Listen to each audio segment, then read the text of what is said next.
Good morning student. बेटा हमने पिछले लेक्चर में हमने पढ़ा था कि जो शैवाल हैं उनमें वर्णक और शैवालों में संचित भोजन। ठीक है बेटा। उसके बाद अगला टॉपिक अपना है शैवालों में जनन, रिप्रोडक्शन इन एल्गी, यानी शैवाल जो हैं उनमें जनन किस प्रकार का होता है और कैसे होता है। ठीक बेटा। तो शैवाल जो हैं बेटा उनमें 3 प्रकार का जनन पाया जाता है, जिसमें पहला है कायिक जनन। कायिक जनन इनमें पाया जाता है। ठीक है। उसके अलावा दूसरा जो जनन है उसमें अलैंगिक जनन, अलैंगिक जनन इनमें पाया जाता है। और तीसरा जो जनन का प्रकार है वो है लैंगिक जनन। ये 3 प्रकार का जनन जो है ये शैवालों में पाया जाता है, कायिक जनन, अलैंगिक जनन और बेटा लैंगिक जनन। ठीक है बेटा। तो हम सबसे पहले जो है इसमें कायिक जनन लेते हैं। पहला जो जनन है वो लेते हैं कायिक जनन, यानी कायिक जनन शैवालों में किस प्रकार होता है। ठीक बेटा। तो कायिक जनन जो है उसके कायिक जनन के कारण शैवालों में किस प्रकार जो जनन होता है, तो कायिक जनन का सबसे पहला जो प्रकार है वो होता है विखंडन। विखंडन के द्वारा कायिक जनन जो है उसका पहला प्रकार है अपना विखंडन के द्वारा। देख बेटा, विखंडन के द्वारा क्या होता है कि जो बहुकोशिकीय शैवाल होते हैं, बहुकोशिकीय जो शैवाल होते हैं, इन बहुकोशिकीय शैवालों में का बहुकोशिकीय जो शैवाल है उनका थैलस किसी कारण अगर क्षतिग्रस्त हो जाता है, बहुकोशिकीय शैवालों का थैलस जो है अगर किसी कारण क्षतिग्रस्त हो जाता है, तो जो क्षतिग्रस्त भाग है जो मातृ पादप से अलग हो गया है, वो अलग भाग जो होता है ये आगे चलकर नए शैवाल जो है उसका निर्माण करता है। बहुकोशिकीय शैवाल में क्या होता है कि उनका थैलस अगर किसी कारण क्षतिग्रस्त हो जाता है, तो क्षतिग्रस्त भाग जो है जो अलग हुआ है शैवाल से, वो अलग भाग आगे चलकर नए शैवाल का निर्माण करता है। ये क्रिया विखंडन के द्वारा होती है इसमें। तो कायिक जनन का पहला प्रकार क्या हो गया बेटा, विखंडन के द्वारा। दूसरा प्रकार कायिक जनन का हम लेते हैं कोशिका विभाजन के द्वारा। कोशिका विभाजन, कोशिका विभाजन के द्वारा। देखिए बेटा, कुछ शैवाल ऐसे हैं सामान्यतः एक कोशिकीय जो शैवाल होते हैं। कौन से शैवाल? एक कोशिकीय। एक कोशिकीय जो शैवाल होते हैं उनमें कोशिका जब विभाजित होती है, कोशिका विभाजित होती है तो जो नई कोशिका बनती है वही नई कोशिका जो है वो नए पादप का निर्माण करती है और स्वतंत्र जीवन यापन करती है। तो एक कोशिकीय शैवाल, जैसे हम यूग्लिना की बात करें तो यूग्लिना जो होता है इस एक कोशिकीय है, एक कोशिकीय विभाजित होगी, नई संतति कोशिका बनेगी और यही नई संतति कोशिका स्वतंत्र पादप की तरह व्यवहार करती है। तो ये कोशिका विभाजन के द्वारा हो गया। दूसरा हो गया। उसके बाद तीसरा जो प्रकार लेते हैं वो है कॉलोनी। कॉलोनी के विपाटन द्वारा, कॉलोनी के विपाटन द्वारा। कॉलोनी के विपाटन का मतलब क्या होता है कि कॉलोनी का विभाजन, कॉलोनी का विभाजन जो होता है। देखिए बेटा, इसमें क्या होता है कि शैवाल जगत जो है उसके कुछ सदस्य जो हैं, जब उनकी कॉलोनी का आकार अधिकतम हो जाता है या सदस्यों की संख्या उसमें अधिकतम हो जाती है, उस समय कॉलोनी टूटकर 2 भागों में विभक्त हो जाती है।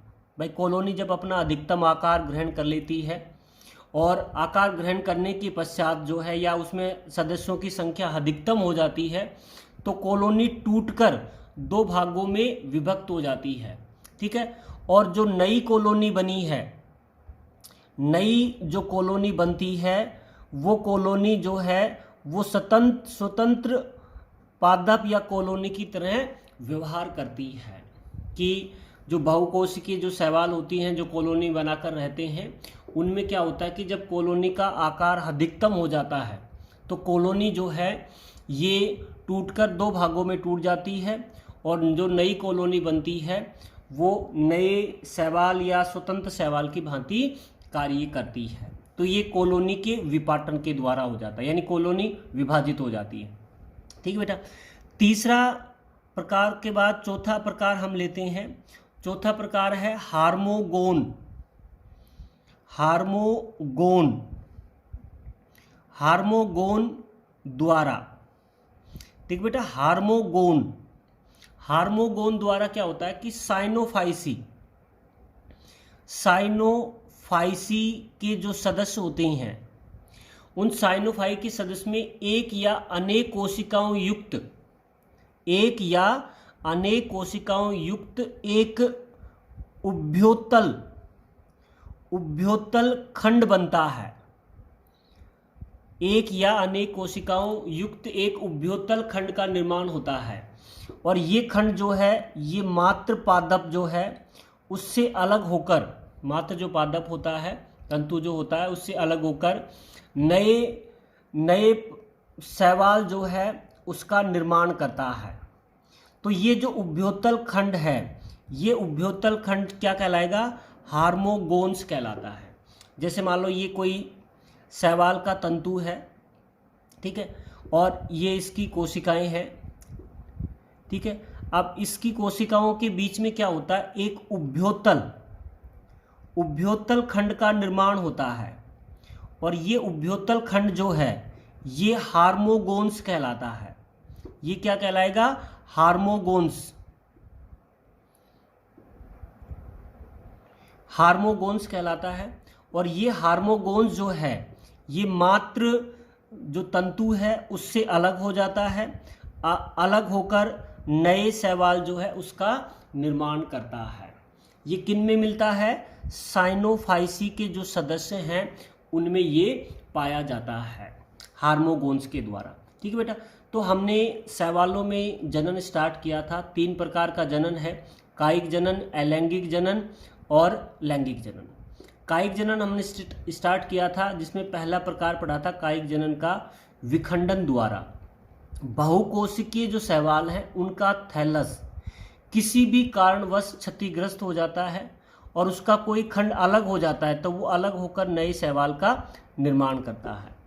कोशिका विभाजन, भाई एक कोशिकीय शैवाल जैसे युगलिना है, उसकी जब कोशिका विभाजित होती है तो जो पुत्री कोशिका बनती है ये नए पादप की तरह व्यवहार करती है स्वतंत्र रूप से। तीसरा कॉलोनी के विपाटन के द्वारा। इसमें क्या होता है कि जब कॉलोनी अपना अधिकतम आकार ग्रहण कर लेती है तो ये 2 खंडों में बढ़ जाती है और जिससे नई कॉलोनी का निर्माण होता है। हार्मोगोन्स जो है ये पाया जाता है साइनोफाइसी के जो सदस्य हैं उनमें पाया जाता है, जिसमें एक जो तंतु होता है उसके मध्य में एक उभ्योत्तल संरचना बनती है और ये उभ्योत्तल संरचना ही हार्मोगोन्स कहलाती है। ठीक है बेटा। और ये हार्मोगोन्स मात्र तंतु से अलग होकर नए शैवाल का निर्माण करता है। मात्र जो तंतु है उससे अलग हो जाएगा और नए शैवाल का क्या करेगा? निर्माण करेगा बेटा। ठीक है बेटा। तो ये 4 प्रकार हो गए कायिक जनन के। उसके बाद अगला प्रकार लेते हैं हम नंबर 5 पर। 5वां जो प्रकार आता है कायिक जनन का, वो 5वां प्रकार है, इसमें हार्मोस्पोर द्वारा, हार्मोस्पोर या बीजाणु जो है उसके द्वारा, हार्मोस्पोर जो बीजाणु है उसके द्वारा इसमें होता है। वो कैसे होता है देखिए बेटा। हार्मोस्पोर जो है इसका निर्माण भी साइनोफाइसी के जो सदस्य हैं उनमें होता है। साइनोफाइसी के सदस्य में होता है। ये हार्मोस्पोर का निर्माण करते हैं और हार्मोस्पोर जो है ये हमेशा तंतु के सिरे पर बनता है। तंतु जो हैं उनके सिरे जो हैं उन पर बनता है और इसमें सिरे पर जो कोशिका होती है, इसकी कोशिका भित्ति जो होती है ये मोटी हो जाती है। कोशिका भित्ति कैसी हो जाएगी, इसकी मोटी हो जाती है।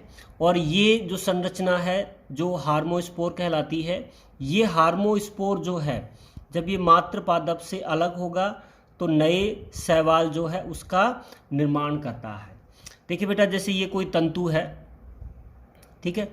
अब इस तंतु जो है इसके शीर्ष पर, तंतु के जो शीर्ष होता है, इस शीर्ष पर जो है हार्मोस्पोर का निर्माण होता है, ठीक है। ये हार्मोस्पोर जो है इनके चारों ओर जो है एक मोटी भित्ति बन जाती है और यही मोटी भित्ति जो है युक्त जो संरचना है वो हार्मोस्पोर कहलाती है, जो मात्र पादप से अलग हो जाएगी और मात्र पादप से अलग होकर नए शैवाल जो है उसका निर्माण करती है। और ये भी किन में मिलता है, साइनोफाइसी के जो सदस्य हैं उनमें ये पाया जाता है। ठीक है बेटा, ये नंबर 6 हो गया, 5 हो गया। अब नंबर 6 लेते हैं। नंबर 6 जो प्रकार है वो है कंद के द्वारा। कंद के द्वारा, कंद के द्वारा। कंद में क्या होता है कि कारा जो शैवाल होती है उसकी पर्व संधियां, कारा जो शैवाल है उसकी पर्व संधि पर जो मूलाभास निकलते हैं, मूलाभास जो निकलते हैं, ये मूलाभास जो है ये फूलकर कंद के समान संरचना का निर्माण करते हैं। कारा जो पादप है उसकी पर्व संधियों से जो मूलाभास निकलते हैं, ये मूलाभास फूलकर कंद के समान संरचना का निर्माण करते हैं। और ये कंद समान संरचना जब मात्र पादप से अलग होती है तो ये नए शैवाल जो है उसका निर्माण करती है। कहने का मतलब कंद के द्वारा जो जनन होता है, कायिक जनन, वो किन में मिलता है, कारा में। ठीक बेटा।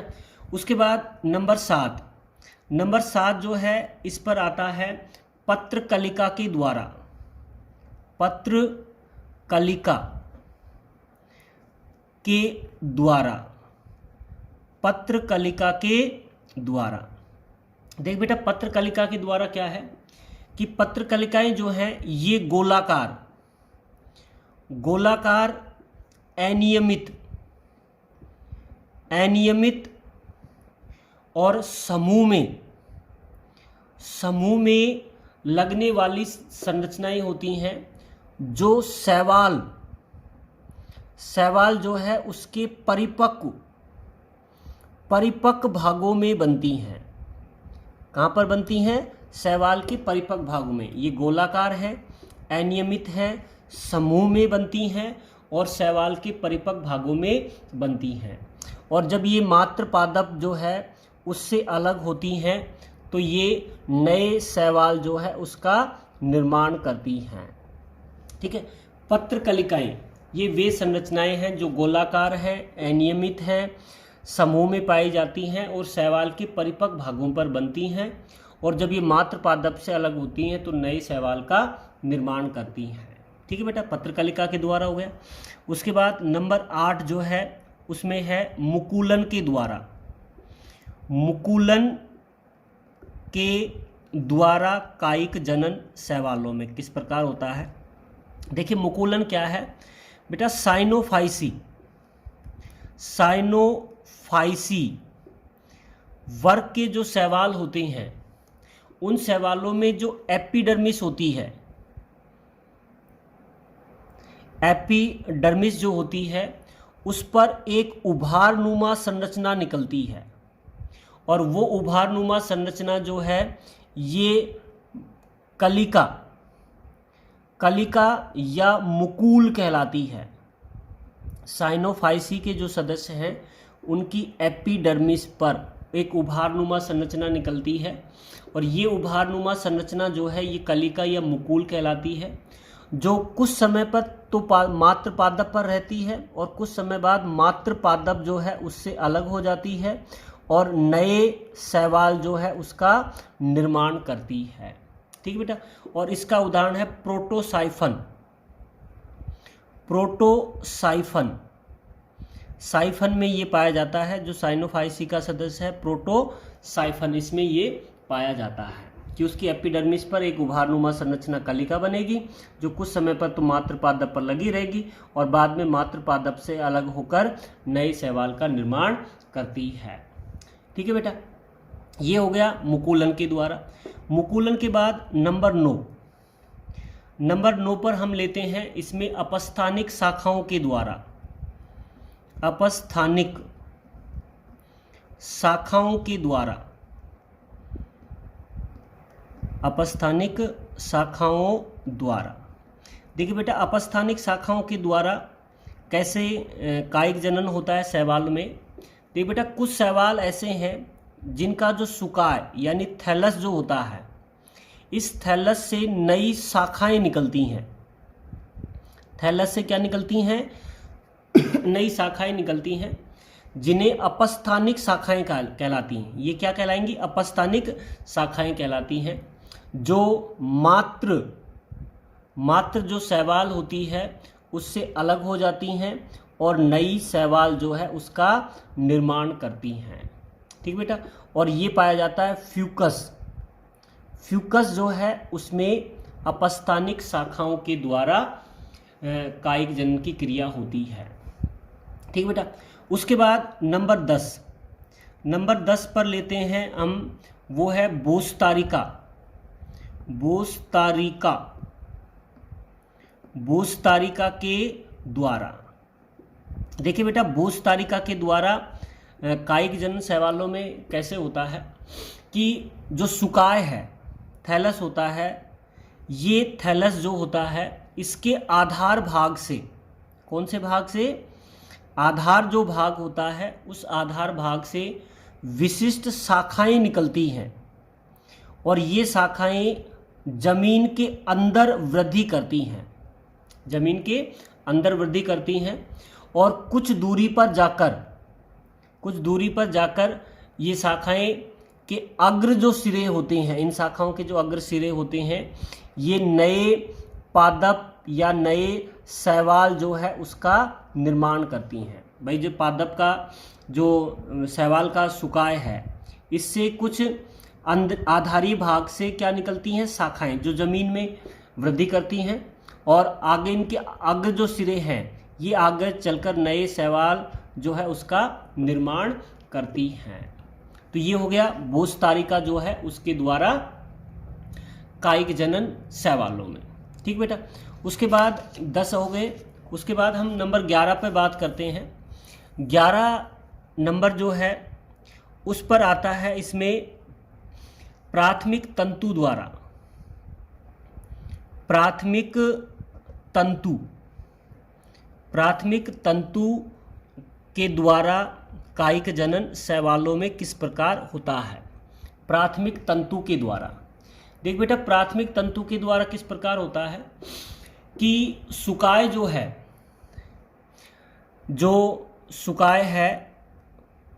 इस सुकाय में जब युग्मनज बनता है, युग्मनज का जब निर्माण होता है, तो युग्मनज जब अंकुरित होता है, युग्मनज पहली बार जब अंकुरित होता है तो जो तंतु बनता है वो तंतु प्रोटोनीमा कहलाता है। क्या कहलाएगा? प्रोटोनीमा कहलाता है। प्रोटोनीमा, या जिसको प्राथमिक तंतु कहा जाता है, ये कहलाता है। और ये प्रोटोनीमा कुछ पादपों में, कुछ या शैवाल जो होते हैं उनमें प्रोटोनीमा युग्मनज से अलग हो जाता है और अलग होकर नए शैवाल जो है उसका निर्माण करता है। किसका निर्माण करता है? नए शैवाल का निर्माण करता है। और ये किस में पाया जाता है? कारा में। कारा जो है उसमें ये प्राथमिक तंतु के द्वारा कायिक जनन होता है कि इनका जो युग्मनज है, ये युग्मनज जब अंकुरित होता है और अंकुरण से जो तंतु बनता है वो प्रोटोनीमा या प्राथमिक तंतु कहलाता है। और ये जब मात्र शैवाल से अलग होता है तो नए शैवाल का निर्माण करता है। और ये किन में पाया जाता है? जो कारा शैवाल जो है उसमें पाया जाता है। ठीक बेटा। उसके बाद लास्ट जो इसमें आती है वो आती है, इसमें लास्ट विधि है, प्रकार है, वो है एमाइलम। एमाइलम या इसे एमाइलेज, एमाइलेज तारे, एमाइलेज तारे द्वारा, एमाइलम तारे बोल सकते हैं या एमाइलेज तारे के द्वारा कायिक जनन। देख बेटा, इसमें क्या होता है कि कारा जो शैवाल होती है, इस कारे शैवाल जो होती है इसमें तारे के समान, तारा जो होता है उसके समान एक बहुकोशिकीय संरचना का निर्माण होता है। और इस बहुकोशिकीय जो संरचना है ये भोजन युक्त संरचना होती है, यानी भोजन का संग्रह करती है। और इसमें ये जो भोजन होता है ये स्टार्च, एमाइलेज स्टार्च या एमाइलोज शर्करा के रूप में होता है।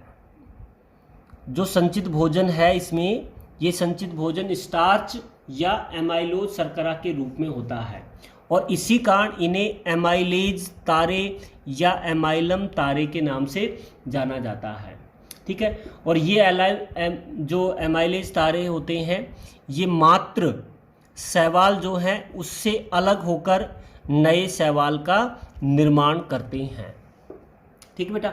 अब देखिए बेटा, एमाइलम या एमाइलेज तारे किस में होता है? कारे के द्वारा, कारा जो है उसमें होता है ये, जिसमें क्या होता है कि तारे के समान, कारा जो होता है उसमें तारे के समान बहुकोशिकीय भोजन संचित करने वाली संरचनाएं बनती हैं।